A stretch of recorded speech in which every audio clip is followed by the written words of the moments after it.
देश की राजधानी दिल्ली, इस वक्त उसकी पॉपुलेशन जो आबादी है करीब 2 करोड़ है। मतलब 2 करोड़ लोग इस दिल्ली में रहते हैं और इन 2 करोड़ लोगों की सुरक्षा की जिम्मेदारी करीब 90,000 दिल्ली पुलिस के लोगों पर है। 90,000 पुलिस वाले, 2 करोड़ की आबादी। देश के सबसे ताकतवर लोगों का घर है दिल्ली, चाहे वो प्रेसिडेंट हो, प्राइम मिनिस्टर हो, जितने भी, होम मिनिस्टर हो, पॉलिटिकल हेडक्वार्टर है, पार्लियामेंट है। अब इसी दिल्ली में, देश की राजधानी में, 2 करोड़ लोगों की आबादी वाले इस शहर में एक लड़का पूरे 18 दिनों तक ठीक रात 2 बजे अपने घर से निकलता है, अपने पीठ पर एक पिट्ठू बैग रखता है, उस बैग के अंदर कुछ पॉलिथीन है और वो बेखौफ, बिना किसी के डर के, ना पुलिस का खौफ, ना लोगों का कि 2 बजे कोई रोक ले, टोक ले, कोई तलाशी ले, और वो इधर उधर सुनसान इलाका ढूंढता है, कभी जंगल जाता है, कभी किसी और सुनसान इलाके में जाता है, फिर बैग से वो पॉलिथीन निकालता है, फेंकता है, वापस घर लौट आता है। आने के बाद आराम से सो जाता है। अगले दिन फिर यही काम करता है, उठता है, पॉलिथीन लेता है, बैग लेता है, अब नए इलाके में पहुंचता है, नए इलाके की तलाश करता है, फिर बैग से कुछ चीज़ें निकालता है, फेंकता है, घर लौट आता है। फिर तीसरे दिन भी यही करता है, फिर चौथे दिन भी यही करता है। इस दौरान में जब उसे भूख लगती, जोमेटो को ऑर्डर करता, खाना मंगाता, खाना खाता, उसी घर में जिस बेडरूम है वहीं पे फ्रिज है, उसी फ्रिज से पानी निकाल कर पीता, उसी फ्रिज से दूध निकाल कर चाय बनाता, और उस फ्रिज में बाकी भी सामान रखे हुए हैं कुछ। 18 दिनों तक ये सिलसिला चलता रहता है और किसी को भनक तक नहीं लगती। 18 दिनों तक एक लड़का हर रात ठीक 2 बजे निकले और 2 से 3 के दरमियान में इधर उधर जाए, कुछ चीज़ें फेंके और चलाए। कभी न पुलिस, न पीसीआर की गाड़ी, न बैरिकेड, न किसी ने टोका रोका। ये देश की राजधानी का हाल है। अब उस बैग में क्या, वो लड़का क्या, ये पूरी कहानी, एक झकझोरने वाली कहानी आपके सामने है। कहानी शुरू होती है, हालांकि ख़त्म दिल्ली में हुई, शुरू होती है मुंबई से, और मुंबई से भी पहले पालघर से, महाराष्ट्र में। महाराष्ट्र में एक परिवार रहा करता था, विकास, जो इस परिवार के मुखिया थे, और इनका नाम था विकास वॉलकर। विकास वॉलकर इलेक्ट्रॉनिक शॉप थी इनकी, सर्विस का भी काम करते थे। परिवार में इनकी एक पत्नी सुमन, एक बेटी जिसका नाम श्रद्धा, 27 साल उम्र, और एक बेटा जिसकी उम्र 23 साल। 2018 में श्रद्धा नौकरी की तलाश में मुंबई पहुंचती है, पालघर को छोड़कर। इधर पालघर में जो पिता है वो अपनी बीवी और ये दोनों, बेटी और बेटा, से अलग रहते हैं। श्रद्धा अपनी माँ और भाई के साथ रहती थी, पिता जो है विकास वो अलग रहते थे। 2018 में वो मुंबई आती है। मुंबई के मलाड में आखिरकार कुछ अपने दोस्तों की जान पहचान से एक मल्टीनेशनल कंपनी के कॉल सेंटर में उसे नौकरी मिल जाती है।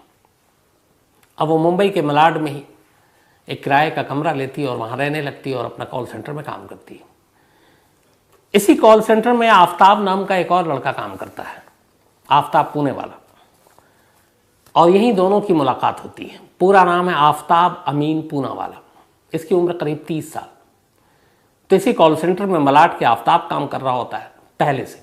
बाद में श्रद्धा आती है। करीब 8-9 महीने बीतते हैं। इन 8-9 महीने के बीच में आफ्ताब और श्रद्धा दोनों आपस में बातें करते हैं, धीरे धीरे दोस्ती होती है और फिर प्यार हो जाता है।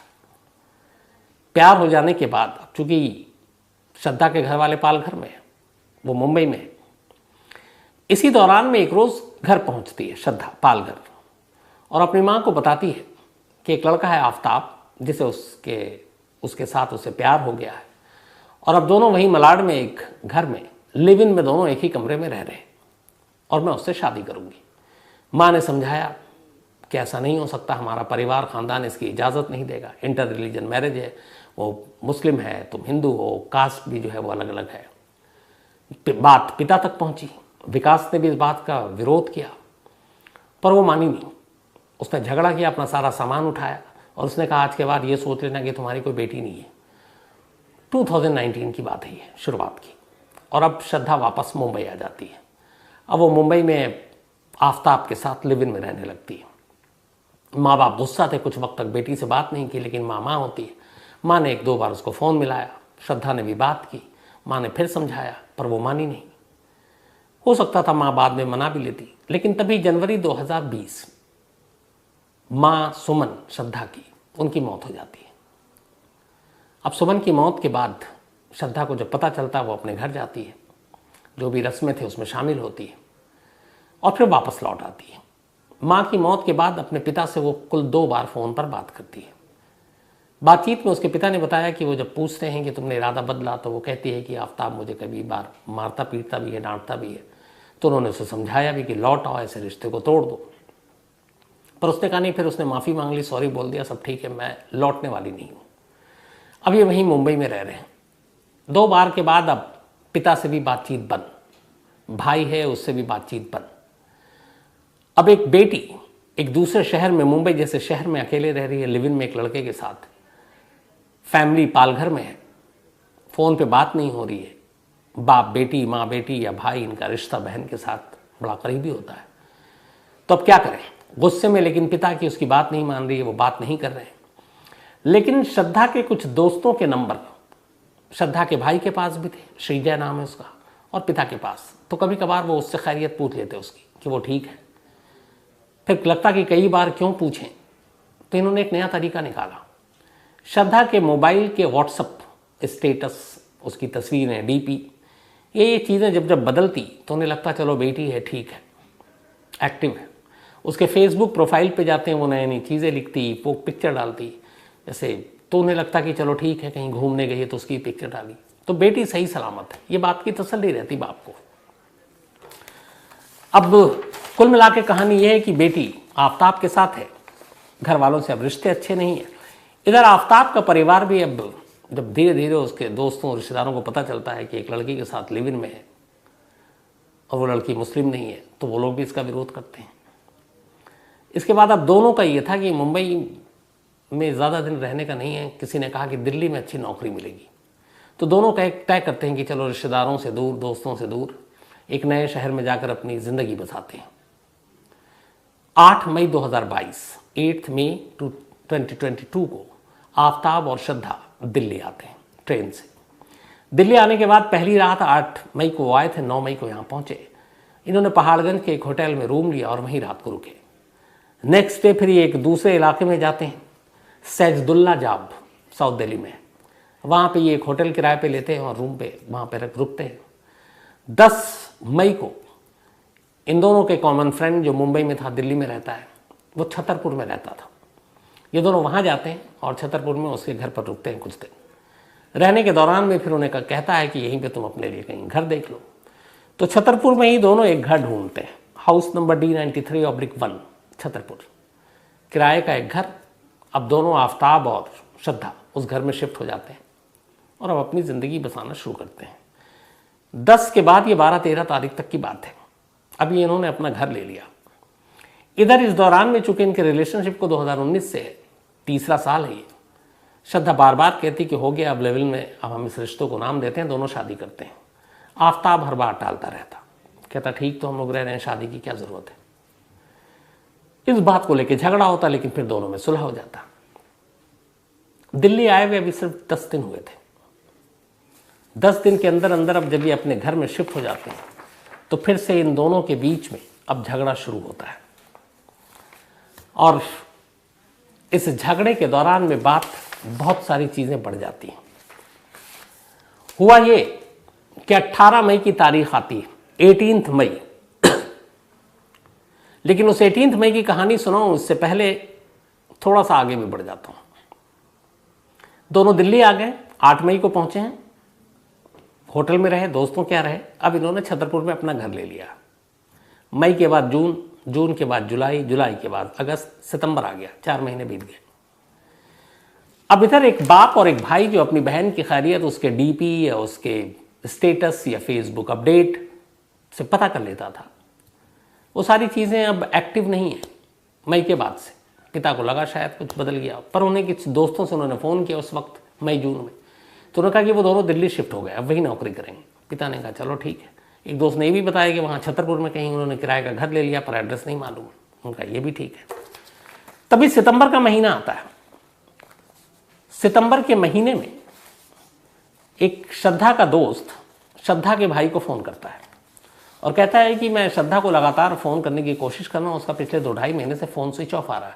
क्या उसने नंबर बदल दिया, क्या तुम्हें कॉल किया, कोई नया नंबर हो तो मुझे दो, भाई कहता है कि हमारे पास तो कोई नंबर नहीं और हम भी कर रहे हैं तो मिल नहीं रहा।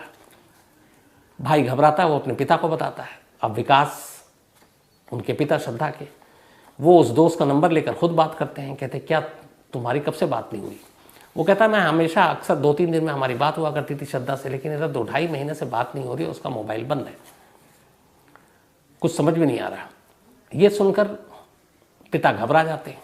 अब वो श्रद्धा के कुछ और दोस्तों को मुंबई में फ़ोन मिलाते हैं, उन सब का भी यही जवाब कि पिछले 2-2.5 महीने से श्रद्धा का मोबाइल बंद है और हमें कुछ समझ में नहीं आ रहा। अब जब उन्हें लगता है तो उन्हें एक मन में डर लगता है कि कहीं श्रद्धा के साथ कुछ हो तो नहीं गया। इसी के बाद वो वहीं लोकल पुलिस स्टेशन में अपनी बेटी की गुमशुदगी की रिपोर्ट लिखा देते हैं और पालघर में कि उनकी बेटी गुम है और मुझे डाउट है कि कहीं उसका किडनैप ना हो गया हो। तो अब उन्होंने वहाँ लोकल पुलिस स्टेशन में खबर लिखाई और ये भी लिखाया कि आखिरी उसके बारे में जानकारी ये थी कि वो मुंबई से दिल्ली गई है। तब पालघर के लोकल पुलिस स्टेशन में मुकदमा दर्ज। पुलिस ने कहा कि देखिए आपकी बेटी अगर छतरपुर गई है तो मामला दिल्ली का है और छतरपुर इलाका जो है वो महरौली पुलिस स्टेशन में पड़ता है, तो हम ये केस ट्रांसफ़र कर रहे हैं और दिल्ली पुलिस से हम हेल्प लेंगे। अब उन्होंने दिल्ली पुलिस को पालघर पुलिस ने भेज दिया कंप्लेन। अब इसके बाद दिल्ली में महरौली पुलिस स्टेशन में रिपोर्ट लिखा दी जाती है गुमशुदगी की। विकास जो श्रद्धा के पिता हैं वो दिल्ली पहुंच जाते हैं।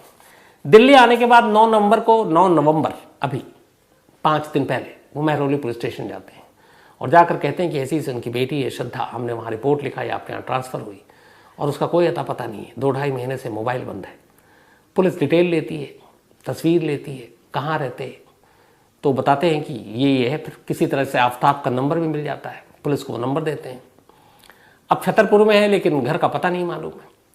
खैर पुलिस आफ्ताब के मोबाइल को सर्विलांस पे लगाती है, नंबर चालू था, लोकेशन देखती है दिल्ली में ही था।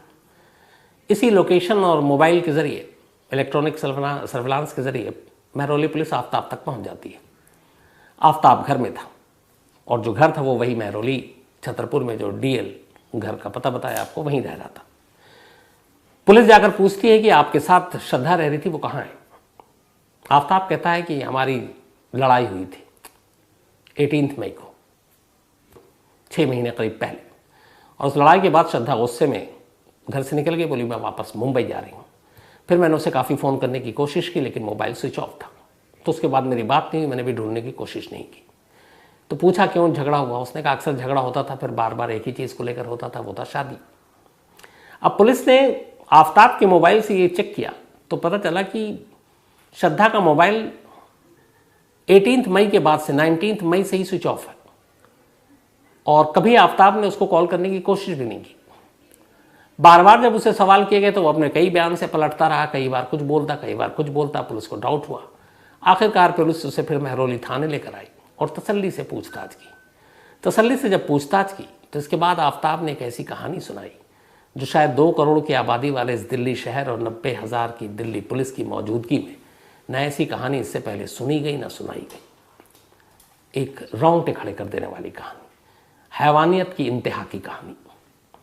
उसने जो कहानी सुनाई वो ये कि दिल्ली आए हुए 10 दिन हो चुके थे। उसने किराए का घर ले लिया था, छतरपुर में रह रहा था। 18 मई की रात खाना खाने के बाद श्रद्धा के साथ उसका झगड़ा हुआ। फिर बात शादी में आई, उसने शादी करने के लिए कहा, मैंने उसको टाला और इस बात पे बात बढ़ गई। मुझे बहुत तेज़ गुस्सा आया, मैंने उसका गला ज़ोर से पकड़ लिया और फिर मैं तब तक दबाता रहा जब तक कि उसकी सांसें टूट नहीं गई। श्रद्धा मर चुकी थी। कत्ल करने के बाद अब वो आराम से उस लाश के साथ उसी कमरे में बैठता है। अब सोचता आगे क्या करना है। इसके बाद उस लाश को एक तरफ रखता है। मई का महीना है, दिल्ली में उमस और गर्मी है और आराम से उसी कमरे में सो जाता है जिस कमरे में उसने अभी अभी श्रद्धा को मारा और उसकी लाश पड़ी हुई है। सुबह उठता है। सुबह उठने के बाद वो मार्केट जाता है। वहीं लोकल मार्केट में एक तिलक इलेक्ट्रॉनिक शॉप है, वहां से एक बड़ा सा फ्रिज खरीदता है। एक दूसरी दुकान से आरी खरीदता है। तीसरी दुकान से कुछ पॉलीथीन खरीदता है। एक पिट्ठू बैग खरीदता है। ये सब सामान लेकर घर आता है। दोपहर के बाद वो श्रद्धा की लाश को बाथरूम में ले जाता है। अब बैठकर वहां तसल्ली से आरी से श्रद्धा की लाश के टुकड़े करता है। लाश के टुकड़े करता, पॉलीथीन में डालता, पॉलीथीन के एक तरफ कर देता। अब एक ही दिन में पूरी लाश के टुकड़े नहीं हो सकते थे, आधे अधूरे टुकड़े हुए। उसने उन पॉलिथीन के टुकड़े को फ्रिज में रखा, बाकी जो लाश अभी आधी अधूरी थी उसको भी फ्रिज में उसने किसी तरह घुसा दिया।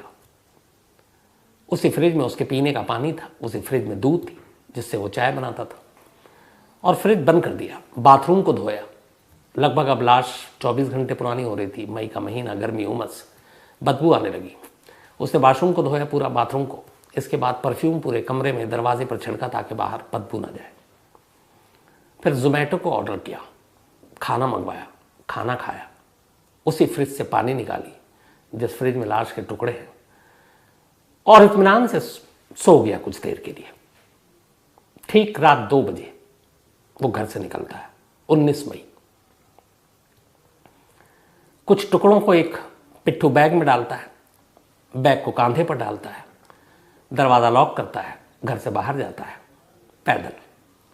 पैदल जाने के बाद वहां से थोड़ी दूरी पर मेहरौली का जंगल शुरू होता है। कुछ लोग टकराए भी, किसी ने पूछा नहीं, लोग आ जा भी रहे थे, लेकिन लोगों की भीड़ कम थी। मेहरौली जंगल सुनसान।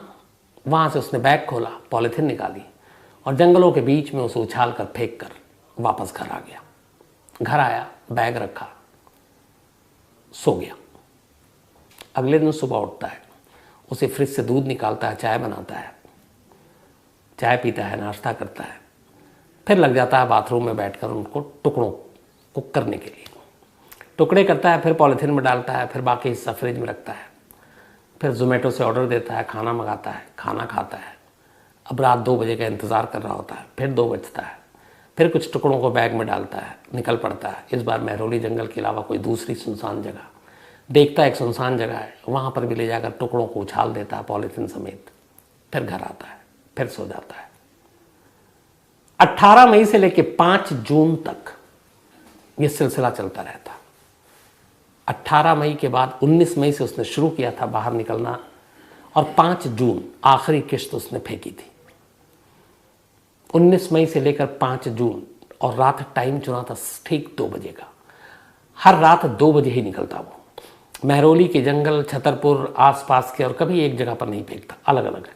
उसे ये था कि अगर कभी कोई कहीं किसी के हाथ टुकड़ा लग भी जाए तो लाश की असलियत नहीं पता चले, और तब तक पता नहीं चलेगी जब तक टुकड़ों एक ना हो।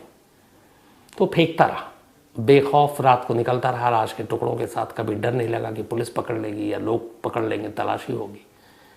लेकिन 19 मई से लेकर 5 जून तक, 18 दिनों तक वो श्रद्धा के लाश के टुकड़ों को दिल्ली के अलग अलग इलाकों में फेंकता रहा, और आकर वैसे ही नॉर्मल जिंदगी जीता रहा। इन 18 दिनों में उसने अपने किसी पड़ोसी से, किसी से कोई बात नहीं की। 5 जून को जब सारी लाश की किस्त खत्म हो गई, फिर उसने फ्रिज को साफ किया, और उसके बाद उसी जगह रहने लगा। हौसला इतना उसका कि उसे ये यकीन था कि शायद कभी उस तक पुलिस नहीं पहुंचेगी, कभी वो पकड़ा नहीं जाएगा। इसलिए उसने उस फ्रिज को भी डिस्ट्रॉय नहीं किया। पढ़ा लिखा था, उसे मालूम है कि फॉरेंसिक एविडेंस इस फ्रिज से कलेक्ट हो सकता है। बट ओवर कॉन्फिडेंस और खौफ का ना होना, वो आराम से उसी घर में रहा। 6 महीने बीत गए। 18 मई को कत्ल किया था, और अभी 13 जून, कल की बात है ये। लगभग 6 महीने किसी को कानो कान खबर नहीं हुई कि दिल्ली में एक लड़की का कत्ल हुआ। उस लड़की का एक घर के अंदर उसकी लाश के टुकड़े हुए। उस लड़की की उस लाश के टुकड़ों को 18 दिनों तक एक शख्स हर रात 2 बजे लेकर निकलता रहा और फेंकता रहा दिल्ली के अलग अलग इलाकों में, और लोग तो छोड़िए, पुलिस तक को इसकी भनक नहीं लगी।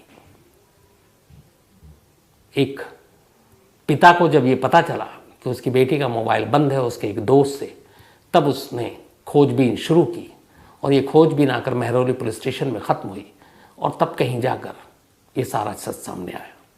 5 दिन की पुलिस रिमांड में भेजा गया है आफ्ताब को।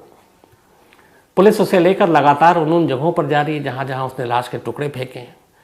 लेकिन दिक्कत यह है कि 6 महीने हो चुके हैं। वो मई का महीना था, और मई, जून, जुलाई बहुत गर्मी, उसके बाद फिर बरसात, और ऐसी ऐसी जगहों पे जहाँ जंगली जानवर भी होते हैं। उन टुकड़ों का मिलना मुश्किल है। शायद कुछ टुकड़े शायद मिले भी हैं, कुछ हड्डियाँ मिली हैं, फॉरेंसिक जांच के लिए भेजी गई है।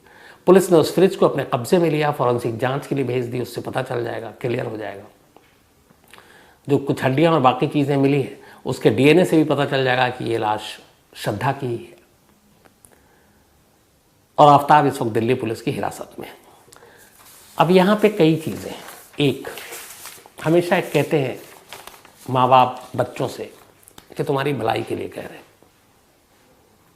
तो अगर माँ बाप की बात सुन ले बच्चे तो बहुत सारी चीज़ें ना हो, पहली चीज़। दूसरी, ऐसे बहुत सारे इंसिडेंट, ऐसे बहुत सारे वारदात वाक़े मैंने सुना है आपको इसी कहानी में, और मैं खुद सुनता हूँ, कवर किया एज ए क्राइम जर्नलिस्ट, जहाँ पे रिश्तों के लेके खून होता है। पति पत्नी के बीच में कोई और, गर्लफ्रेंड बॉयफ्रेंड, लिव इन में रहने वाले। एक बड़ा सिंपल और सीधी सी चीज़ है। दो इंसान जब रिश्तों में होते हैं तो दोनों एक साथ मर्जी से आते हैं, दोनों एक दूसरे को मर्जी से पसंद करते हैं, एक दूसरे को मर्जी से प्यार करते हैं, रहने का फैसला उनकी मर्जी से होता है। तो अगर न रहना हो, अलग होना हो, डिवोर्स लेना हो, या फिर एक दूसरे से रिश्ता ख़त्म करना हो, तो क्या इसमें दोनों की मर्जी से इस मसले का हल नहीं हो सकता? किसी की जान लेने की नौबत क्यों आनी चाहिए? इस केस में भी अगर शादी की बात थी, नहीं थी, और वो जिद कर रही थी, आफ्ताब ये भी कर सकता था कि ठीक है मैं नहीं रहूँगा तुम्हारे साथ और नहीं करूँगा शादी, तुम्हें जो करना कर लो, और अलग होना है।